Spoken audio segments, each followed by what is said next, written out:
começando mais um programa Ame Osasco e Você. Eu sou Adriano Marques e junto com esse timaço aqui, vamos levar até você o melhor conteúdo sobre os mais diversos temas. Se você ainda não se inscreveu no canal, deixe o seu like, deixe o seu joinha, participe, se inscreva no canal e, claro, faça a sua pergunta, tire a sua dúvida. Nós vamos começar hoje com ele. Eu prometi para vocês antes do Natal que teria novidades, então vocês vão acompanhar no programa hoje que tem muito. Alejandro Vera, médico psiquiatra, vice-presidente da Ame Osasco, coordenador do Departamento de Saúde Mental da Ame Brasil. Ale, seja bem-vindo. Obrigado, Adriano. Uma alegria. Novamente estamos aqui junto com a Ana, com você. Hoje com a visita do Conrado, que vai somar muito para aquilo que a gente quer se propor hoje. Está conosco aqui o Alan Della Bella, psicólogo, tesoureiro da Ame Osasco, membro do Departamento de Saúde Mental da Ame Brasil, e trouxe as novidades. Alan, seja bem-vindo. Uma alegria muito grande estar aqui. E não tem nada de novidade não, tá tudo bem. Tem certeza, Alan? Muito bem. Pessoal, carinhosamente, todos nós aqui sentiremos falta e sentimos falta da Emily, que não pôde estar conosco hoje. Mas, Bia, um beijo para você. Estamos juntos e quando puder, participe conosco. Vai ser uma alegria tê-la conosco aqui sempre. O entrevistado de hoje é o Conrado Santos, publicitário, frequentador do Grupo Espírita Caibachuto e colaborador do jornal Folha Espírita. Conrado, seja bem-vindo. Bom dia, obrigado pelo convite. Uma alegria estar entre amigos, para que a gente possa discutir um pouco da colaboração junto às AMES.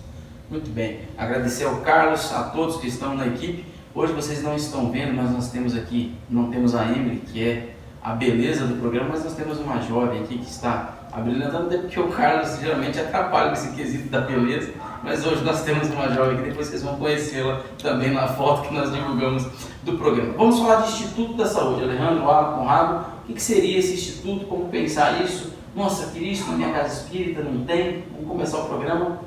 Alejandro, faça a primeira pergunta. Vamos lá. Isso, o tema de hoje, né, é abordando o Instituto de Saúde, para que a gente possa entender como que surgiu o Instituto de Saúde, essa proposta aí das AMES, em parceria junto com a Casa Espírita.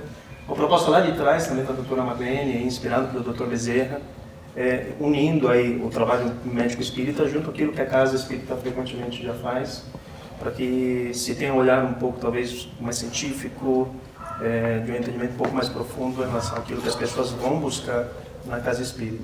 Queria deixar um pouquinho desse histórico para você, né, Conrado? Que parece que você está desde o início nessa proposta também do Instituto de Saúde.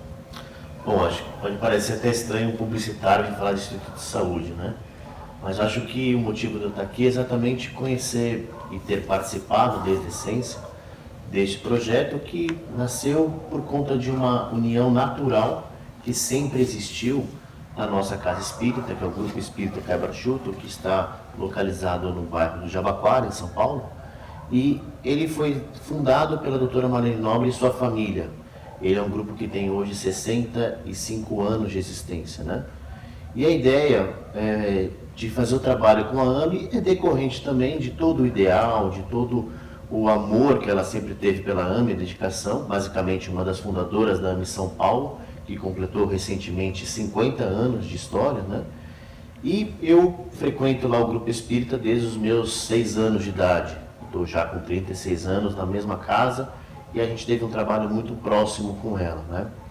Em meados de 1990, a Associação Médico Espírita, que tinha sua sede na Rua Maestro Cardim, que era ali o espaço da doutora Maria Júlia Preto Pérez, que foi também uma das baluartes da associação, e continuou ela durante muito tempo.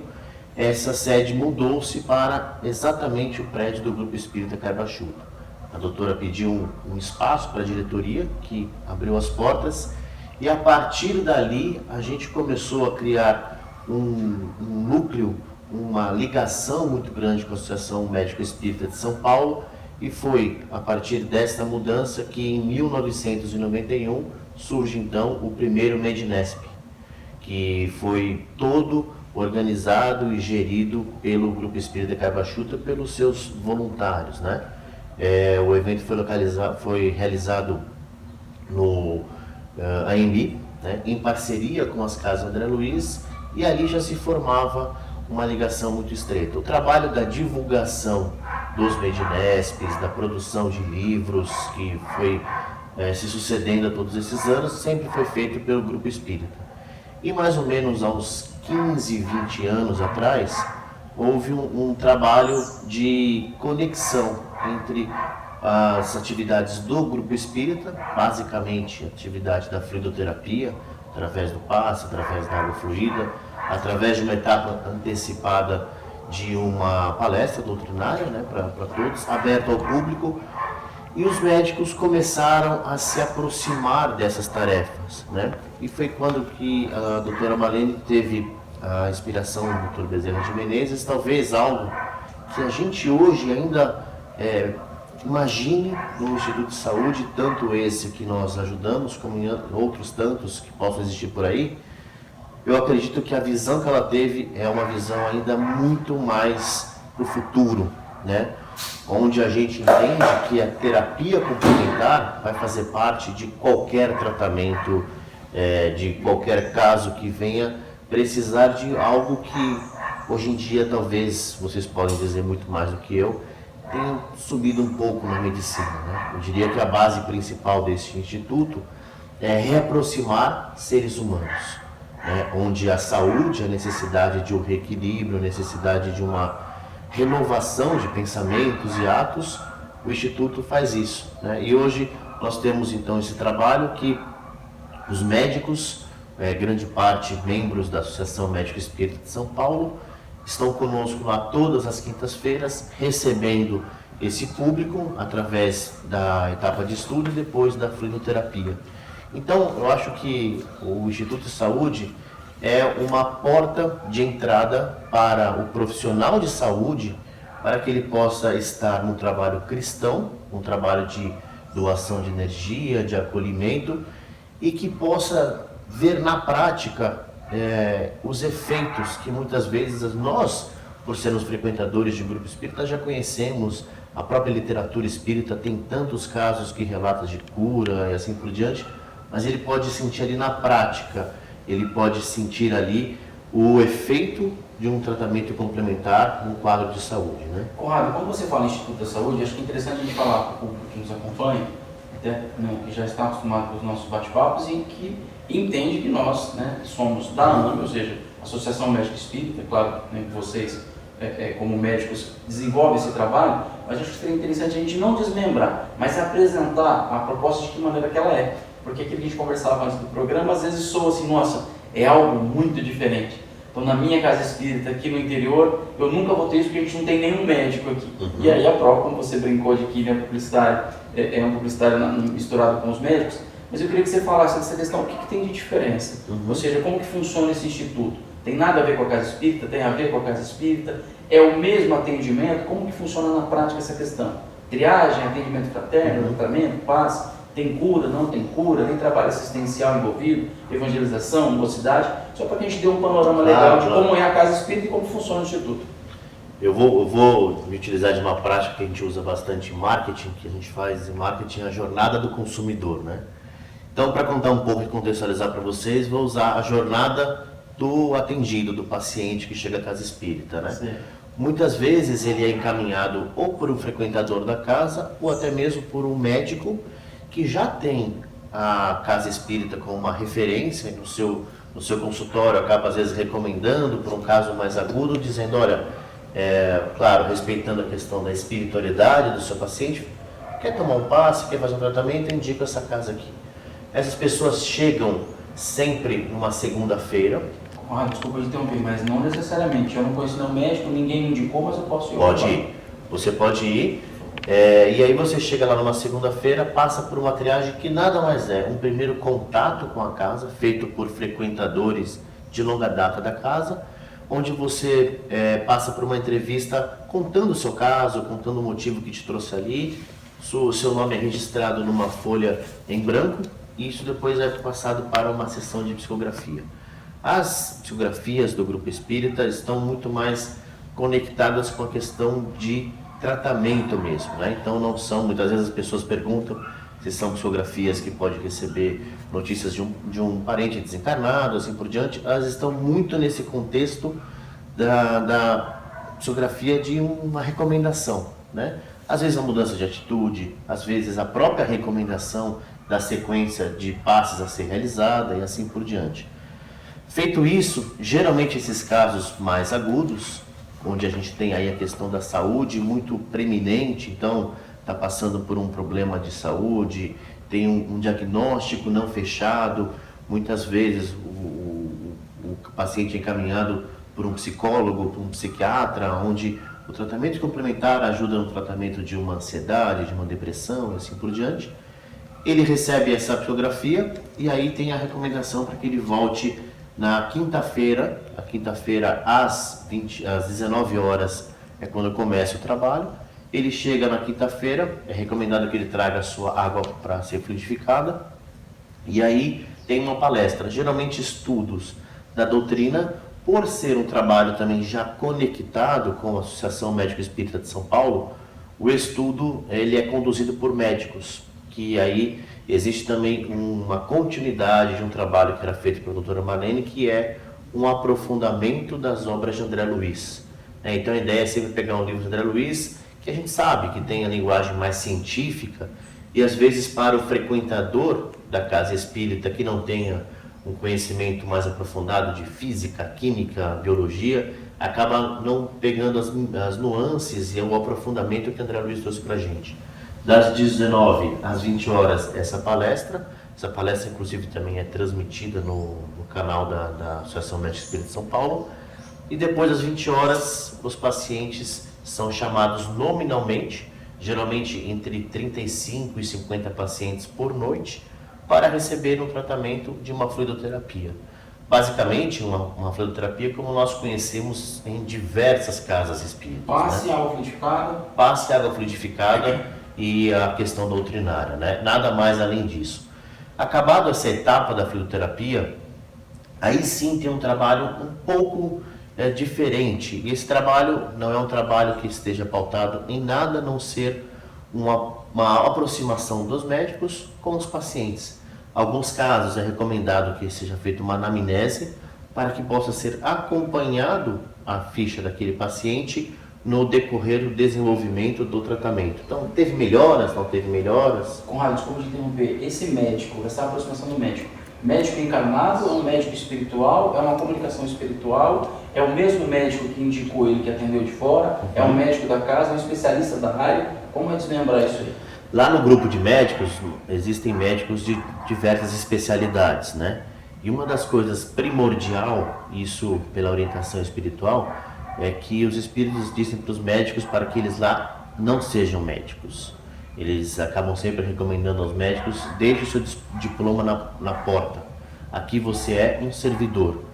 A diferença é que eles acabam se misturando, né? Então não há, esse paciente vai para um psiquiatra, esse aqui vai para uma pneumo. Eles acabam se misturando e têm condições de recolher o relato do paciente sob aspectos de sintomas, sob aspectos de tratamento, como está sendo acompanhado esse tratamento e assim por diante. Ponto importante. Conrado, desculpa, seria uma espécie de um atendimento fraterno? Sim. Porém mais direcionado pelo viés aí do profissional de saúde, né? Mas como você disse, é orientado pela espiritualidade. Deixa o diploma, deixa o avental fora, porque lá você está servindo. Exatamente. Seria mais ou menos isso. E um ponto importante não existe nenhuma interferência nas recomendações do tratamento médico feito por um outro companheiro. E muitas vezes até um companheiro que nem tem uma ligação com a casa, né? Às vezes o paciente chegou lá para buscar um tratamento, mas o colega que o atende nem tem vínculo com a casa espírita, às vezes sequer é espírita, né? Então não existe nenhuma interferência no que diz respeito a mudar medicações, a mudar condutas e assim por diante. Custo financeiro para realizar o trabalho, 100% gratuito, assim como a gente aprende que deve ser um trabalho em qualquer atendimento onde a base é a questão do acolhimento cristão, né? Uau, ouvindo o Conrado falar, claro que a gente vai comentar depois da questão do atendimento que é feito no Ismael pela Meusasco, para que o vídeo possa entender essas diferenças. Mas é interessante isso ser ampliado, e aí eu queria aproveitar esse gancho do Conrado, psicologicamente falando, essa questão que eu perguntei, brinquei com o Conrado, a questão de financeira, isso dá uma aliviada, né? Porque assim, você já está com dor, você já está com medo. Você já veio de um médico que a lista de remédio não é... Quer dizer, agora você é atendido e não vou pagar nada. Queria que você comentasse um pouquinho e fizesse essa pergunta com o Conrado. Conrado respondeu bem. A gente tem essa recomendação de qualquer tratamento espiritual, não tem que haver nenhum tipo de cobrança, e às vezes o cobertor já do paciente está curto, né? Você está cobrindo um lado, descobre outro. Tá só um cachecol quase, né? Mas eu gostaria de aproveitar a oportunidade de perguntar para o Conrado. A gente percebe que tem espalhadas pelo Brasil inteiro várias associações médico-espíritas, e nem todas têm o Instituto de Saúde. A AME São Paulo tem, acho que foi a pioneira, né, a abrir o Instituto de Saúde. E eu queria que, você está lá desde o começo, você explicou para nós, né? Eu queria que você nos dissesse, até para o pessoal da AME também, que sabe da importância de ter o Instituto de Saúde, quais foram as suas dificuldades no começo, acompanhando esse trabalho, as dificuldades do Instituto, não do Conrado, né? Mas quais foram as grandes dificuldades e como você vê o vínculo do Instituto de Saúde hoje, a AME e a Casa Espírita? Eu acho que talvez uma das grandes dificuldades, talvez até vocês que estão ligados na Associação Médico Espírita, talvez o grande momento que ele, quando ele é rompido, ele acaba tendo uma grande possibilidade de trabalho crescer, um crescimento, é atrair o profissional de saúde para a Casa Espírita. No momento em que isso acontece, aí sim eles são, a gente acaba brincando lá, que são picados pelo vírus do amor, da dedicação ao semelhante, essa questão que a espiritualidade sempre coloca de eles estarem lá como seres humanos, né?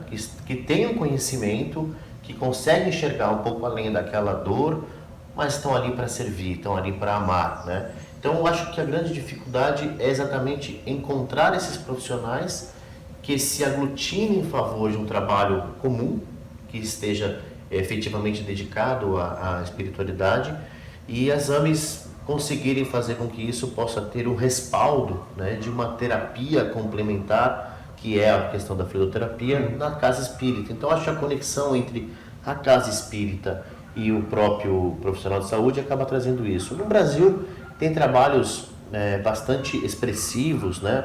Um dos trabalhos também muito pioneiros é da Associação Médico Espírita de Minas Gerais, né?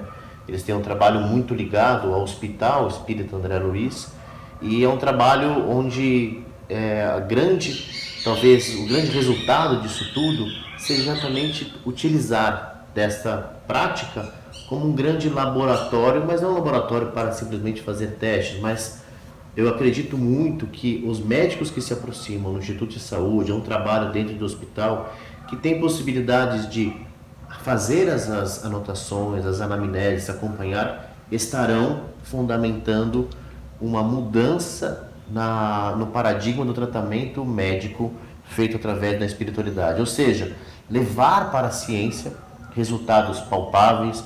Uma das coisas que a doutora Marlene sempre buscava, e tem um trabalho que foi feito pelo Giancarlo, pela Alessandra, sobre a questão da efetividade do passe, e foi feito em mais de, se não me engano, 1.000 centros espíritas que foi realizada essa pesquisa para ver isso. Eu acho que o Instituto é uma ponte entre o atendimento fraterno cristão de uma casa espírita e ao descortinar para a ciência, para uma medicina do novo milênio aí, que a gente está sempre almejando, buscando, e que vai começar a ser realmente uma prática mais estabelecida, né?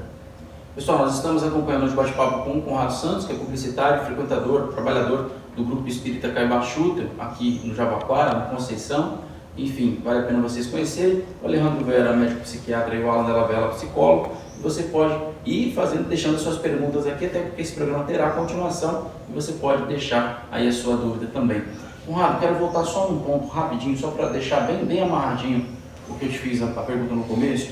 Se nós pensarmos, por exemplo, eu passei com uma aula essa semana, fui indicado para o Caibar, comecei essa semana o tratamento. Quanto tempo eu levo de atendimento até ele ser concluído? Quando eu falo em concluído, não é que eu saio de lá já curado e resolvi o problema, mas que essa etapa é concluída, ou seja, do momento do atendimento fraterno, do recebimento dessa primeira psicografia até o término, para ver o que vai ser feito, refazer, dar continuidade ou não. Quanto tempo você leva? Geralmente as recomendações de tratamento na fluidoterapia são de 6 semanas. Entretanto, quando a gente está falando do Instituto de Saúde, nós temos lá casos agudos, né? Então, às vezes, um quadro de câncer, um quadro mais intenso de dor, uma dor crônica que não é curada ao longo dos anos. Então esse tratamento acaba sendo prolongado para que se possa dar um suporte ao paciente até que ele tenha uma fase de equilíbrio. Geralmente se prolonga por mais 6 semanas, algo do gênero.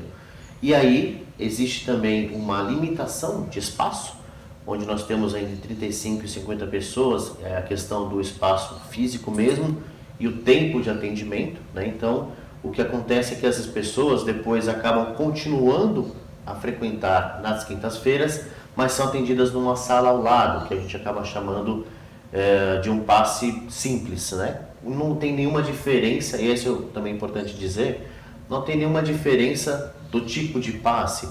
O passe que está sendo dado na sala, daqueles que têm o cartão, que têm a recomendação, é o mesmo passe. Entretanto, ali existe um número de vagas que são preenchidas semanalmente, entram e saem pessoas. Então, aqueles que querem continuar frequentando, seja para a questão da palestra doutrinária, seja por questão do próprio passe, pode continuar vindo na quinta e recebem os passes com outros frequentadores da casa, né? Conrado, só fazer um momento aqui, não digamos literário, mas de humor, mas que tem a ver com o assunto.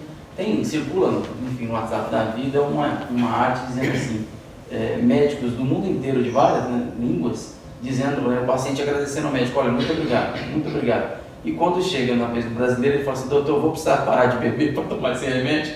Então, aproveitar, Alejandro e Alan, vocês dois fazendo essa ponte da Osasco com esse trabalho que é realizado no Grupo Caibachudo, essa questão do que preciso parar de beber, claro, estendendo isso, né? Como que funciona para o paciente essa questão? Então, pegar essa ponte da Osasco que é feito, com esse atendimento, e o Conrado responde também, mas essa questão assim, do que eu preciso fazer para passar lá? Porque quando o Conrado coloca de 6 semanas, vem na minha mente assim, poxa, 6 semanas, eu vou ter que ir 2, 3 vezes no centro espírita tomar passe, quer dizer, vou ter que abrir mão de um monte de coisa, e que a gente não quer, né? A gente quer tirar a dor, mas manter o que está sendo feito. Queria a gente entrar nesse viés só para a gente completar o que o Conrado está colocando, e o Conrado falar também dessa questão do que o paciente precisa, também precisa restabelecer. A pessoa, não, se parar de beber, morre de sede, né? Continua bebendo, mas bebendo água. Bastante água purificada, bastante água em casa. A gente sabe que o alcoolismo é um grande problema do nosso país, é uma droga lícita. No mundo, né? No mundo. E acaba, direto ou indiretamente, estando envolvido nos casos mais graves de saúde mental, de saúde espiritual e o campo obsessivo que o álcool tem aberto. Então, é recomendado que, estando ou não em tratamento, que a pessoa saiba fazer um uso mais consciente da bebida alcoólica. Eu entendo também que a gente pode fazer essa análise. Quando o paciente pergunta, eu tenho que parar de beber, talvez uma visão mais profunda dessa brincadeira, entendendo que eu preciso mudar os meus hábitos, no geral, eu preciso mudar os meus comportamentos para poder alcançar a verdadeira cura da transformação. Isso é óbvio, sem dúvida nenhuma, né? Quando a gente se submete, seja um tratamento médico, psicológico, procura a casa espírita, a fluidoterapia, enfim, o que seja, a doença, ela sinaliza as questões que estão mais enraizadas, mais aprofundadas, que de fato é para isso que eu tenho que olhar. Por que será que eu alcancei esse tipo de adoecimento? Então, nesse sentido do adoecimento, ao caminho da cura, eu preciso olhar, então, para aquilo que tem me levado a essa dor, a esse sofrimento, e a partir disso buscar a transformação mais íntima. O parar de beber é uma mudança de hábito específico, mas eu preciso transformar a maneira como eu encaro e vejo a vida, né? A maneira como eu me relaciono com o outro, as questões da dinâmica familiar, enfim, os relacionamentos que estão por vezes adoecidos, que pensamentos que eu vou carregando comigo, se eu sou um cara mais pessimista, se guardo rancor, mágoa, ódio, quer dizer, tudo isso nos adoece. Então, nós precisamos buscar a cura de uma forma mais profunda, olhando para essas questões que estão enraizadas, talvez na nossa psique, nas nossas emoções. Porque lá isso não vai ser resolvido, né? Não. Vai ser auxiliado. Com mais orientações, né? Como o Conrado foi dizendo. Eu acho que uma coisa que a gente não pode deixar de ter condição e clareza é que talvez no centro espírita, aqueles que batem a porta tenham um comportamento superlativo que acontece na vida. Quantos pacientes não chegam no teu consultório querendo a cura imediata? Se ele bateu no consultório pedindo a cura imediata e não conseguiu, imagina quando ele bate ao centro espírita. Ele quer que aquilo seja resolvido num piscar de olhos, né? E sempre existe aquele comportamento em que eu quero que alguém tire isso de mim. Eu quero que alguém resolva essa dor, eu quero que alguém resolva esse quadro obsessivo. Eu tomei 6 passos e não mudou nada. Não mudou nada. E essa questão do imediatismo, ela é enraizada no nosso mundo, no nosso meio, e a gente entende. Não é fácil sentir dor. Não é fácil ter um quadro com sintomas mediúnicos que você não sabe como lidar, um quadro obsessivo que você não tem ideia de como conseguir romper aquele ciclo, assim por diante. Entretanto, eu acredito que a evolução que a gente busca como transformação de ser é exatamente a gente entender que tudo é um processo a ser conquistado individualmente.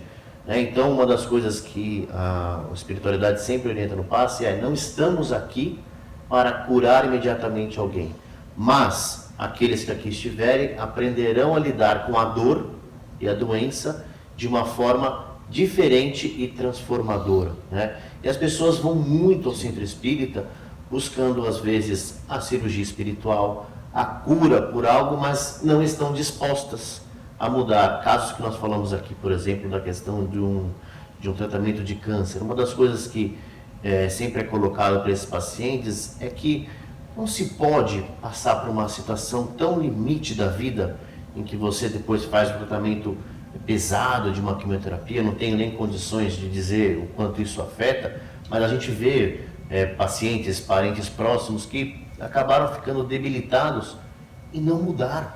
Eu não posso ser o mesmo depois de passar por uma situação em que eu não tinha a perspectiva do amanhã, em que eu não tinha perspectiva se aquele corpo de médicos que estava cuidando de mim ia ter a melhor decisão, ia conseguir extirpar aquele câncer que eu tinha. E aí, como eu vou ser? Então, uma das coisas que a gente tem bastante claro é que o papel do paciente no tratamento complementar, ele é fundamental, né? A gente sempre tem aquela questão: como que acontece ali? Acontece o papel do médico que está doando, mas principalmente do paciente que está ali buscando o que ele foi buscar ali, né? Estou buscando uma cura imediata, estou buscando uma conexão com a espiritualidade, estou buscando me descobrir, estou buscando entender o significado dessa dor. Eu acho que essas são questões que talvez sejam aí onde a gente possa apoiar a medicina do amanhã, a medicina mais pautada nessa transformação.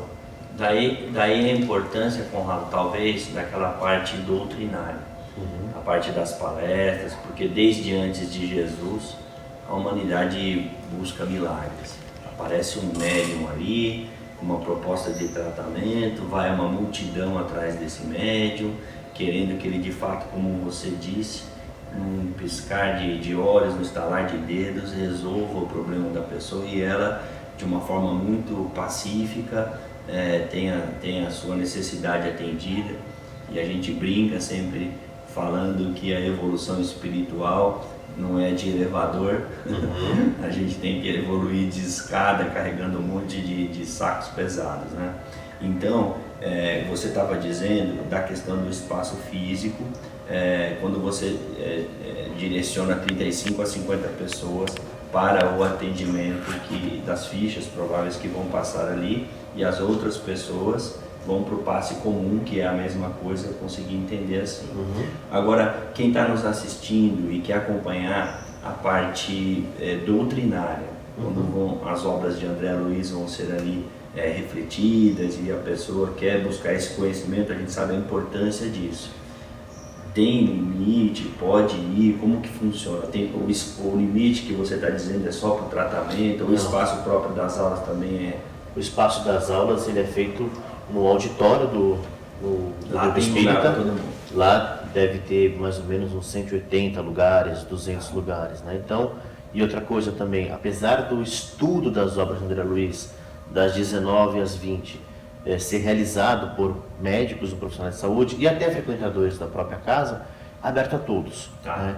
a todos aqueles, é muito mais para que haja uma sequência de estudos do que propriamente um grupo fechado com discussões mais aprofundadas e assim por diante, né? Você falou uma questão importante da questão dessa busca de pessoas. A gente às vezes acaba não se fixando em ensinamentos que o Cristo trouxe, né? Eu me lembro de ter assistido uma palestra da doutora Marlene, se não me engano, nas jornadas portuguesas, que ela sempre fazia todos os anos, e uma das palestras, talvez até esteja no YouTube, se chama O Poder Incomparável do Amor. E ela faz uma citação que para a gente é muito clara, e trazendo isso para a questão do passe espírita, do passe dentro do centro espírita, é a passagem da mulher hemorrágica, que há 10 anos sofria de hemorragia, mas ela teve o ímpeto, a força, a fé, o desejo de se entranhar no meio da multidão e tocar as vestes do Cristo, né? O Cristo, sentindo que naquele toque havia saído virtude dele, vira para essa mulher e diz: tua fé te curou, né? Então, qual é o papel do paciente para que ele possa, hoje em dia a gente não tem mais que avançar multidões ou passar momentos difíceis sem nenhum acompanhamento médico, sem nenhum medicamento, mas qual é hoje o nosso esforço para vencermos as multidões e tocarmos o Cristo, né? Para que o nosso desejo, o nosso amor, a nossa fé possa fazer com que aquele grande potencial, a gente sabe que é incomparável a força de cura do Cristo, mas ela precisou buscá-la, ela precisou sair de si mesma, acreditar que naquele instante a cura ia acontecer. Então, este caminho que você bem colocou da questão da escada, cabe a cada um. Então, às vezes a gente percebe lá, os espíritos acabam colocando, que existem pacientes que eles falam de uma maneira refratária. Entra, ouve a palestra, toma um passe, vai para casa, volta a semana seguinte num comportamento autômato, sem saber muito bem por que está ali, o que está ali. Aí você chega para esse paciente depois de 6 semanas, como que foi o tratamento? Ah, não mudou nada. Mas ele não teve uma mudança. Você está agora fazendo o culto do Evangelho no teu lar? Como é que você está se relacionando com a sua família?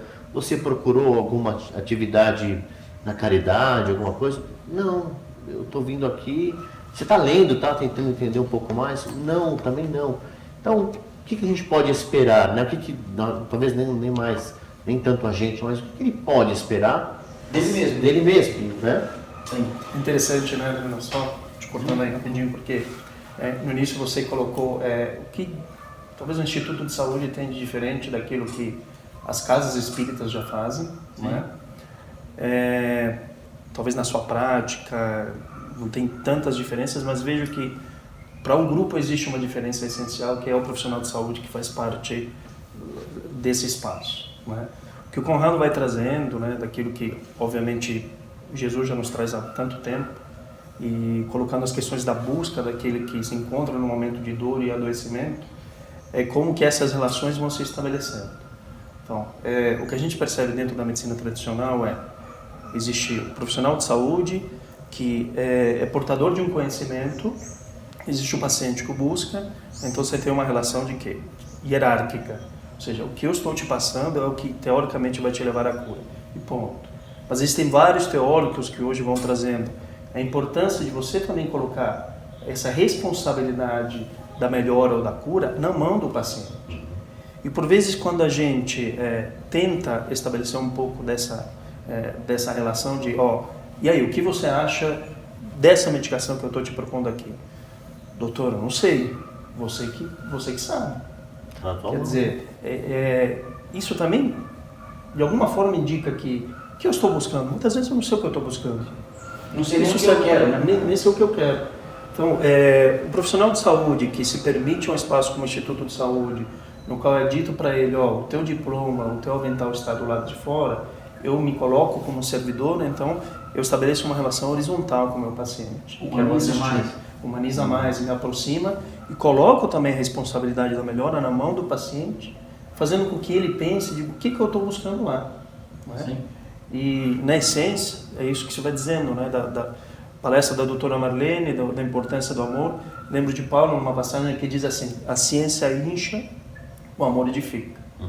E não que a ciência não seja importante, ela traz muito conhecimento, ela me possibilita um olhar mais amplo em relação a uma série de coisas, mas o que de fato edifica, que me traz a base fundamental da transformação, é o amor.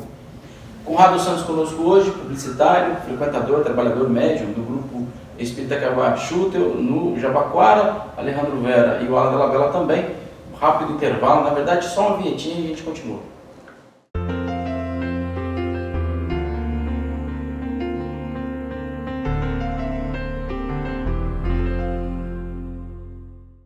Conrado Santos, Alejandro Vera, Alan Della Bella, hoje a Emily não está conosco e você ouvindo sobre o Instituto de Saúde. Acho que vale a pena lembrar, o Dr. Marujo tem uma palestra no YouTube, vocês vão acompanhar aqui na descrição, o Carlos vai colocar para nós aqui o link dessa palestra, ele explicando, mostrando alguns vídeos de como funciona esse instituto. Então isso que o Conrado está colocando, você pode acompanhar no link aqui embaixo na descrição, só clicar, vai ser direcionado para essa palestra e acompanhar. É uma palestra de 35, 36 minutos, é bem curtinha, bem legal, ele é bem assim, fala muito bem, vale a pena você conhecer, e lá também tem todos os links. Mas antes de você ir para lá, deixe seu like, deixe seu joinha, se inscreva no canal, participe conosco, deixe a sua pergunta, tire a sua dúvida.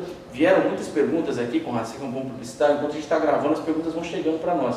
Talvez vocês não estejam vendo, quem está em casa, eu não estou vendo nada. Jesus deixou bem claro, olhos de ver. Se você não está vendo, você não tem olhos de ver. Então não fique chateado, tranquilo. Mas tem algumas perguntas chegando aqui dizendo: Adriano, você prometeu tantas mudanças, está vendo que você está mais gordo. Isso é fake news, pessoal. A produção trocou as lentes das câmeras, das objetivas, e elas causam esse engordamento, vamos dizer assim. Então eu estou com o mesmo peso, fininho, 52 quilos, graças a Deus. Vamos continuar o programa, para a gente não continuar nessa questão, que o Carlos está ali concordando, a gente não pode mostrar ele. Conrado, eu queria falar nessa questão que a gente comentou, inclusive nos bastidores, dessa questão da prática. Eu gosto muito eu brinco com o Alejandro, com o Alan e com a Emily, de que eu gosto de trazer eles para o povão. Eu sigo essa questão da RAM, de doutor e tal, eu gosto de vir para o lado do povão, que é o seguinte: como que funciona essa questão da psicografia? Eu chego lá, eu vou receber uma psicografia, eu até anotei aqui, né, claro, só para a gente fazer uma comparação, só um exemplo. O Chico dizia muito essa questão que o telefone toca de lá para cá. Claro que uma hora isso vai mudar, né? Agora a gente já tem o WhatsApp, já dá para daqui para lá também. Como que funciona isso? Eu chego lá, eu vou ter uma psicografia, é do meu mentor, é do meu médico espiritual, é do seu médico espiritual, aproveitando essa questão da sua mediunidade também. Como que funciona isso na prática? É o mentor da casa que traz, é uma receita, ali vem um remedinho que ele tem que tomar, começar a comer mais alecrim na pizza de sábado. Como é que funciona essa questão? Porque isso gera dúvida, especialmente em mim também. Claro. Eu queria que você comentasse essa questão de como é isso, da relação da casa espírita, e aí aproveitando o gancho na mesma pergunta para o Alejandro e para o Alan, da questão de que as AMES podem e poderiam muito. Eu acho que se eu falar deve, vai ficar pesado, mas de construir um instituto de saúde no Brasil inteiro, no mundo todo. Mas eu não tenho médico psicógrafo aqui no meu estado, como é que eu vou criar isso na minha AME? Né? Eu queria que você falasse, o Alejandro e o Alan comentassem isso depois, para a gente abordar essa questão. Tá. Então, na segunda-feira, todos aqueles que buscam a consulta recebem a psicografia, 100%. Naturalmente, existe um limite de fichas distribuídas por conta do tempo de atendimento, que é feito na segunda-feira. Então, são em torno de 20 fichas, 25 fichas, e todos recebem. A orientação é feita pela equipe espiritual da casa como um todo, em que existe às vezes a manifestação do espírito mais ligado à área de saúde, mas geralmente são espíritos fundadores da própria casa, que acabam estando à frente dos trabalhos espirituais e trazendo um acolhimento. Se você me perguntar se é essencial essa etapa para todo o tratamento que se decorre depois disso, eu diria com toda franqueza, não. Não do ponto de vista do que se decorre depois com a fisioterapia, com a adesão do paciente, com o estudo do paciente e com a fé. Entretanto, por se tratar de uma casa espírita, este tem um processo muito mais arraigado do ponto de vista dessa conexão primeira do paciente que lá chega, tem um acolhimento e, de novo, não é uma psicografia que seja focada em determinado receituário. A gente tem bastante evidente, bastante presente lembranças e tantos relatos do trabalho que o Dr. Bezerra de Menezes fazia com o Chico. E aí sim a gente está falando de uma psicografia, de um receituário médico de qual o Dr. Bezerra, e aí a gente está falando de um Chico Xavier, né? De uma outra, ele fazia às vezes numa noite 150, 200 receituários para aquela multidão de pessoas. Eu entendo que a casa espírita precisa cada vez mais avançar nas questões do acolhimento fraterno e na transformação do ser. E a gente hoje mesmo começa a entender de que os fenômenos passam a ser mais difíceis de serem encontrados, né? Passam a ter mais espaçados, menos frequentes, porque talvez o amadurecimento como um todo seja outro, né? Seja a pessoa de entrar ali e falar assim, estou com uma dor e aqui existem pessoas que estão dedicando o seu tempo, que estão do meu lado para que eu possa vencer essa dor através da doutrina como isso. O paciente leva essa psicografia para casa, fica com ele, se arquivado na casa? Ele leva para casa, uma recomendação que é feita é, sempre que você sentir necessidade de responder aquilo que te trouxe aqui, volte a ler essa psicografia. Junto com a psicografia vem um cartão, onde são ali anotadas as 6 semanas, e ele vem semanalmente e vai sendo dado baixa na semana que ele tomou o passe, né? Apesar da gente saber da dificuldade da implantação do Instituto de Saúde, você traz números expressivos aqui para a nossa realidade no Instituto de Saúde de Osasco, né? Uhum. Vocês conseguem fazer entrada por quinta-feira de 20 a 25 pacientes, é isso? Às vezes até mais. A gente tem uma sala com, se eu não me engano, são 17 lugares e sempre a gente acaba fazendo 2 turmas, né? Que se revezam. Mais de 30, né? Então, pelo menos mais de 30 pessoas por semana, assim. Tem semanas que às vezes chegaram a ter 3 turmas, né? Você tem ideia, mais ou menos, de quantas pessoas tem de voluntários às quinta-feiras do Instituto? Eu acredito que deva ter, como fica às vezes um médio dedicado a cada um dos pacientes, né? Deve ter uns 25, 30 também. Sempre lembrando que lá nós temos neste trabalho tanto os profissionais da área de saúde quanto os próprios frequentadores da casa. Eu acho que essa é uma junção bem interessante, porque são frequentadores que estão lá há anos, que naturalmente aprenderam com a casa a dar o passe e que fazem a sustentação ali através das preces e assim por diante.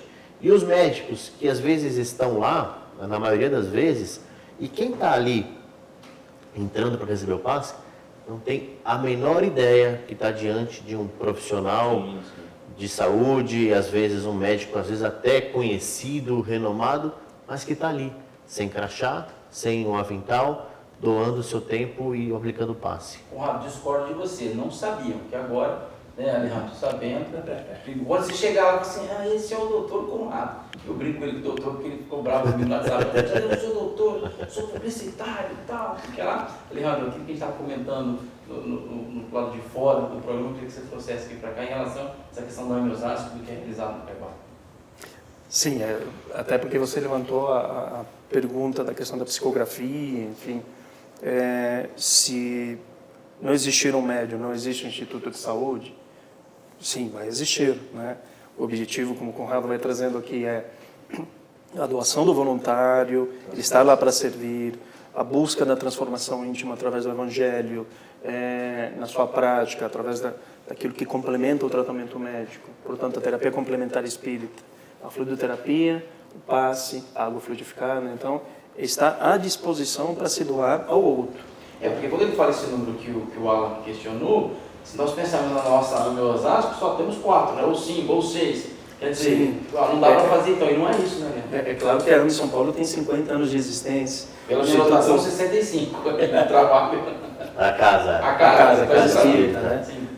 Mas a AME São Paulo, 50 anos de existência, o Instituto de Saúde mais de 20, quer dizer, nós temos aí 5 anos de existência, 10 vezes menos do que isso. Então é natural que as coisas, com o tempo, vão se fortalecendo, vão aumentando.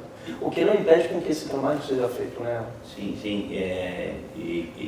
E eu posso ser uma testemunha do benefício do Instituto de Saúde para aquele que é o voluntário do Instituto de Saúde, para aquele que é o profissional de saúde que está trabalhando lá. A gente sabe que estamos constantemente em tratamento também, né, nessa relação horizontal que tem com quem busca o tratamento. E eu queria perguntar para o Conrado se ele percebe isso também, tanto da chegada do profissional de saúde à Casa Espírita pelo Instituto de Saúde, pela associação, quanto da devolutiva desses profissionais em fazer parte do Instituto. O primeiro contato de qualquer profissional que vá lá conhecer, convidado por um colega, ou ele estava só na parte de estudo da associação, que são reuniões realizadas às quartas-feiras, quartas-feiras, 20 horas. E aí, muitas vezes, amanhã, na quinta-feira, tem que o trabalho que nós fazemos em conjunto, você não quer conhecer? Não, quero vir. O primeiro contato é a experiência desse profissional com o paciente. Sempre o dirigente espiritual coloca este profissional, não importa que ele seja médico, que ele seja um psicólogo, que ele seja um profissional da área de saúde, ele vai vivenciar a experiência como paciente. É aquilo que o Alejandro colocou, é meio que humanizar o cara, né? Exato. Ele já chega com o título do doutor, né? Ou vim aqui para ver como é que funciona, porque eu estou acostumado assim, não estou acostumado, não, minha casa espírita é diferente e tal. Não, passa pela experiência, até para que haja uma adesão dele, uma sintonia, sincera, né? E aí muitas vezes o que acontece? Ele vai vindo uma semana, vindo duas, participa do estudo, faz o tratamento e vai passando um tempo. No momento em que existe uma sintonia, um desejo sincero de lá estar, aí ele passa a participar um pouco mais da parte final dos trabalhos, que é mais ou menos das 21h30 às 22h30, onde tem essa parte da anamnese dos casos, e esses casos muitas vezes passam por uma avaliação da equipe espiritual que lá também atende, né? Então, uma recomendação espiritual para aquele caso, e o contato com os pacientes é feito por esse grupo de médicos. Podemos perguntar, só pelo grupo de médicos? Não. Também existem companheiros da casa, naturalmente, como a orientação está muito ligada a um sintoma, a um diagnóstico, e até mesmo essa questão do preparo que o médico tem de ouvir, né, de conseguir receber uma queixa e responder de uma maneira confortadora, de uma maneira esclarecedora, os pacientes acabam tendo esse contato mais com médicos, né? Conrado Santos conosco, Alejandro Vera, Alan Della Bella, falando sobre o Instituto de Saúde do Grupo Espírita Caibachuta, no Jabaquara, que você está acompanhando aqui. Só lembrar que aqui no link, na descrição no canal, tem o link da palestra do Dr. Marujo falando sobre o Instituto, vale a pena você conhecer também. Conrado, nós vamos fazer 2 programas, esse programa vai ter continuação, para que a gente possa abordar outras questões até importantes nessa questão do Centro Espírita, da fundação, né, por parte de outras AMES. Eu acho que nós podemos estender esse convite para casas espíritas que têm um espaço, por exemplo, às vezes a quinta, a sexta, a terça-feira na sua casa espírita está obsoleta, está parada, a casa está fechada. E você pode ter grupos de pessoas médicos aí na sua cidade, no seu grupo, que pode abraçar esse trabalho e utilizar esses dias que não estão em funcionamento na casa para que esse trabalho aconteça. Mas isso a gente vai falar no próximo programa. Conrado, eu queria voltar numa questão que você colocou, explicando como funciona esse trabalho de psicografia, e você fala assim, olha, é feito colocado o nome da pessoa num papel em branco e é passado isso para lá. Talvez isso tenha passado desapercebido para quem não está acostumado com essa questão de psicografia, ou, não estou dizendo aqui que nós somos expertos nisso, não é isso, mas por sermos espíritas, já estamos há muito tempo no movimento espírita, conhecemos algumas dessas questões. Existe uma grande discussão na casa espírita que a pessoa chega e fala, mas eu chego lá, eu passo por uma triagem, falo a minha vida inteira, fica fácil para o médico depois dar uma psicografia. E aí eu quero entrar aqui exatamente nessa questão da mentira, do que é verdade ou não, e vocês estão acompanhando pela mídia os problemas, as dificuldades, melhor dizendo, que alguns médicos enfrentaram ao longo do tempo, sem citar nomes, né? Vocês têm os casos mais recentes aí. Eu queria abordar essa questão, queria que você falasse dessa questão da psicografia e, se você permitir, dessa questão da sua mediunidade, de como é para você essa questão, aquilo que o Alan colocou, né? De que você percebe que para você também isso é um aprendizado, ou seja, olha, eu estou aqui na condição de médium, recebo e tal, mas eu também sou um aprendiz e tal. Eu queria que você falasse dessa questão, ou seja, do porquê dessa folha em branco, né, de que essas informações não são passadas, ou seja, as pessoas têm muita desconfiança hoje por conta do que a gente tem vivido no mundo, né? Do levar vantagem, especialmente no país que nós vivemos, né? Se puder eu ser primeiro, ótimo, o outro fica para depois. Queria que você falasse um pouco dessa questão, até para que as pessoas entendessem isso, de como funciona o trabalho e de como é esse trabalho da psicografia, da mediunidade, como é essa questão. Eu diria que, né, nesse caso, a psicografia ela funciona como se a gente tivesse ali uma opinião, um acolhimento, uma conversa mesmo com aquele paciente que buscou a casa, de um outro participante daquela conversa. Então imagina que ele participou ali de uma entrevista onde os entrevistadores já estão ali praticando um acolhimento, acalmando aquela pessoa e, claro, colhem os dados e colocam isso para o médium. Depois, quando o médium recebe isso, não há tempo, não há condições de introduzir o conhecimento aprofundado dos casos. Estou falando de 25 ou 20 consultas, que é feito num período de mais ou menos 30 minutos, 40 minutos. Então não há tempo para se fazer isso, e eu diria que é como se a gente colocasse, desse voz a mais um apoio, mais um acolhimento, vindo sim do plano espiritual para aquele paciente. Entretanto, tem uma coisa que eu aprendi ao longo dos anos, principalmente desenvolvendo a mediunidade lá com a doutora Marlene, é que nesses casos algo é fundamental para que a gente possa identificar a clareza deste fenômeno. Espíritos não decidem a vida de ninguém. Então, um caso bastante claro que às vezes acontece lá, às vezes a questão chega até o centro espírita por uma questão de foro íntimo, onde tem ali uma questão de uma decisão ou não para uma separação conjugal. Imaginem se é possível que uma orientação de um benfeitor espiritual diga para essa pessoa: siga ou não siga com o teu companheiro que você escolheu, do qual você tem compromissos ou não, mas que você é responsável pelos seus atos. Então, esta orientação, às vezes as pessoas até podem achar assim, puxa vida, mas ela é muito linear. Mas é claro que é. E assim deve ser, porque senão a gente está colocando na mão do médium e até dos benfeitores a decisão de uma vida. E a responsabilidade é aquilo que o Alejandro colocou, que é do paciente. Casar com a Maria ou com a Júlia é um problema seu, meu amigo, né? Exato. Porque senão fica muito fácil, né, Quadro? Queria aproveitar esse gancho. Fica muito fácil eu falar, agora que eu tomo esse remédio que o Alejandro me passou ou não, doutor? Quer dizer, eu estou desconfiando do Alejandro, não estou confiando em mim, estou... Principalmente nesses casos. Imagina ter aí uma orientação para você desacreditar um profissional médico, seja lá o que for. Então, nessa psicografia, sim, ela é importante e eu acredito e tenho vivenciado ao longo dos anos que ela é uma conexão para que a pessoa, muitas vezes sim, a pessoa olha ali e ela identifica palavras, ela identifica situações que talvez só ela tivesse conhecimento. E que ela nem falou nada. Que ela nem falou nada. Então ali é uma relação muito sutil entre aquilo que você está dizendo e aquilo que vai potencializar aquilo que nós falamos agora há pouco, da adesão desse paciente, da fé que ele vai ter, da relevância que ele vai dar para aqueles 40 minutos que ele está ali na reunião, mais com a palestra, 1 hora e pouco. O que ele veio fazer ali? Não, eu vim aqui porque eu passei por um acolhimento com pessoas que me acolheram muito bem. Existe alguém no plano espiritual que está olhando por mim, porque veio ali uma mensagem na psicografia, eu estou sendo acompanhado, e a partir disso cria-se uma conexão muito produtiva e verdadeira e sincera, porque a partir disso as próximas descobertas cabe a ele, né? Puxa, eu vim tomar um passe, eu vim com uma sensação, um pensamento, eu voltei diferente.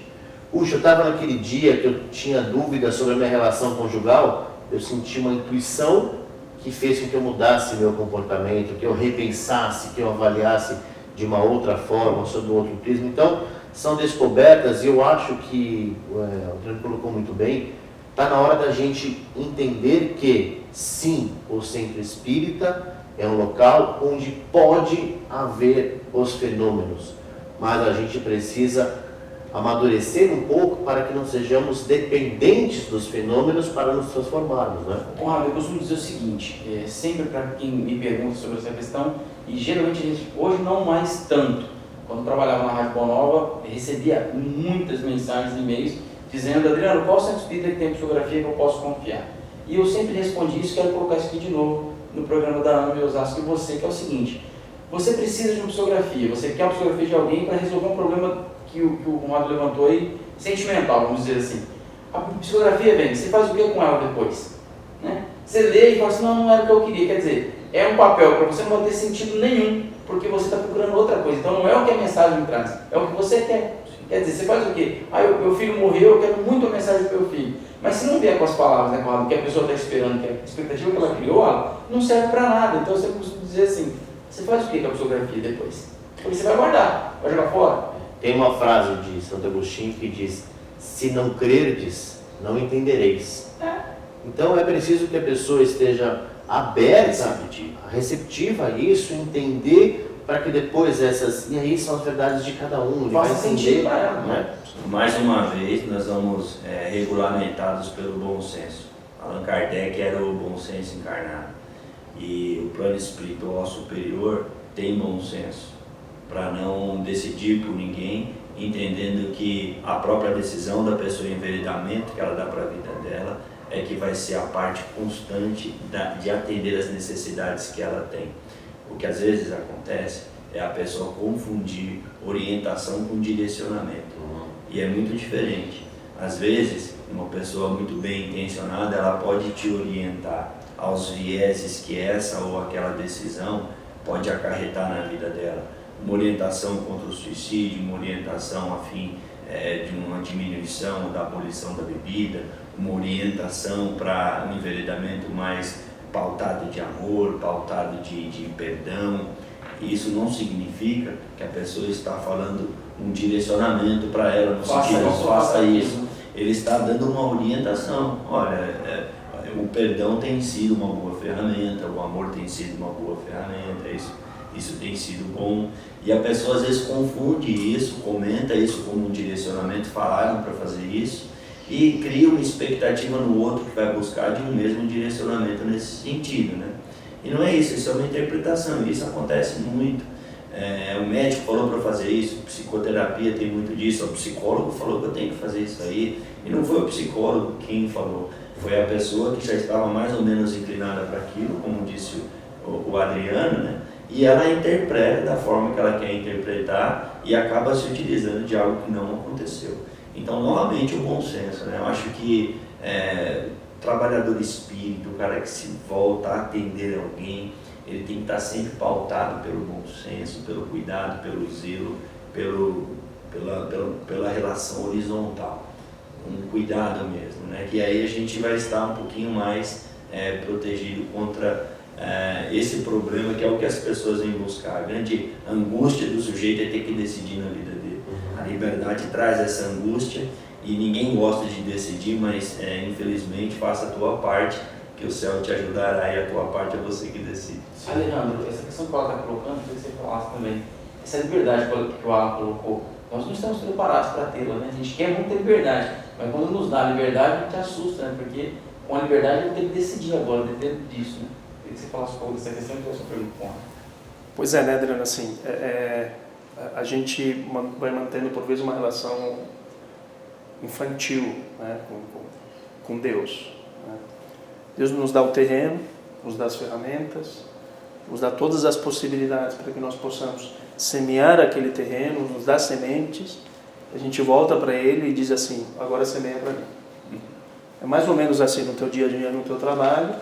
Você tem a sala que você precisa para trabalhar, o ar-condicionado nesse calor infernal que nós estamos vivendo nesse verão, computador, tudo que você precisa, você volta para o teu chefe e fala: trabalha para mim e ainda me paga o salário. Quer dizer, é essa relação que por vezes a gente mantém com Deus. E acho que estou ganhando um pouco ainda. E ainda acho que estou ganhando um pouco, quer dizer, eu quero mais, além do salário eu quero bônus. E não é, quer dizer, é das leis. O trabalho é uma lei universal, é uma lei divina, em especial o trabalho que diz respeito à nossa transformação íntima. Então é absolutamente necessário que a gente na busca de querer amenizar as nossas dores, a gente possa enxergar isso tudo e entender que o maior quinhão pertence a nós mesmos. É claro que a gente tem um amparo sempre, seja encarnados ou desencarnados, ninguém caminha sozinho. Mas o grosso da coisa depende de mim, e não do outro. Pessoal, nós temos mais alguns minutos só nesse programa. Se você quiser fazer sua pergunta, deixe aqui, questione, pergunte, tire sua dúvida. Que no próximo programa ou nos próximos programas vamos responder aqui, mas antes responderemos para você também. Alejandro Alan, pensando nesse trabalho que nós apresentamos hoje, e vamos continuar para o próximo programa, a AME Osasco já tem algo nesse sentido, muito parecido, é melhor, é diferente, como é que é? Muito parecido não, mas parecido sim. A gente, na pessoa do Dr. Alejandro, quando fundamos o Instituto de Saúde, ele afinou ainda mais a sua proximidade com a AME São Paulo, que ele já tinha experiência de ter trabalhado lá, e o direcionamento daquela experiência bem sucedida acabou sendo utilizada na AME Osasco, com os braços mais curtos, com as devidas proporções aí salvaguardadas, mas é mais ou menos dentro daquilo que a gente entende como benéfico, tanto para o sujeito que se dispõe a buscar ajuda, quanto aquele que se voluntaria a dar. Sim, que envolve, em termos de estrutura, naturalmente essa parceria com a Casa Espírita, um trabalho que acontece às quartas-feiras, né? A gente separa das 19 às 20 horas o atendimento fraterno, das 20 às 20h30, ou seja, 30 minutos de preleção evangélica, ou do curso da AME Osasco, que se dá uma vez ao mês, que busca abordar algumas obras que têm sido publicadas pela AME Brasil, mas também sempre com esse cunho evangélico, buscando auxiliar aquele que procura a Casa Espírita para o seu acolhimento, a transformação moral. Das 8h30, mais ou menos às 21 horas, aí o passe em 2 espaços distintos, o passe do frequentador comum e aquele que vai se submeter ao tratamento de forma mais específica. Alejandro, para quem está nos acompanhando, nós teremos um evento esse ano, junho, julho, qual a data, qual o site, lembra todo mundo, o pessoal já esqueceu, não sabe se é julho, se é agosto, quando vai acontecer. Junho. E você reclamou do calor, mas nós vamos buscar esse calor de lá, porque esse é bom. O Conrado citou o primeiro Medinesp que teve, né, que foi lá pelos anos 90 e 91. Eu não estava reencarnado nessa época. Ainda não, né, Adriano? Graças a Deus. Mas dos dias 19 ao dia 21 de junho, teremos o Medinesp na cidade de Teresina, no Piauí. Mais um Medinesp, né, com a presença da AME Osasco, a presença da AME São Paulo, e a presença de todas as AMEs do Brasil, e alguns convidados do exterior. E aqueles que quiserem mais informação, é só acessar o site também, aqui embaixo, medinesp2019.com.br, e se inscrevam, será um grande evento. Pessoal, ficamos por aqui. Conrado, mais uma vez agradecer, muito obrigado. Já está convidado para o próximo programa, peço que você fique nos estúdios. Mas seja bem-vindo, que bom que você veio. Espero que tenha gostado, obrigado. Eu que agradeço. Alejandro? Um grande abraço, até daqui a pouco. Um grande abraço, até o próximo. Pessoal, tenho certeza que vocês notaram algumas mudanças no programa, mas eu não vou comentar, vou deixar vocês falarem aqui. Agradecer ao Carlos, a todos vocês que nos acompanham, a você que ficou com alguma dúvida, quer conhecer um pouco mais, Conrado, rapidinho, dá tempo ainda, as câmeras estão ligadas, qual que é o endereço? Você falou do bairro, eu já ia falar que era Conceição, atrás dos prédios da Itaúsa, mas dá um endereço certinho para as pessoas poderem conhecer. Jabaquara, Conceição ali, está na Avenida Pedro Severino, 325.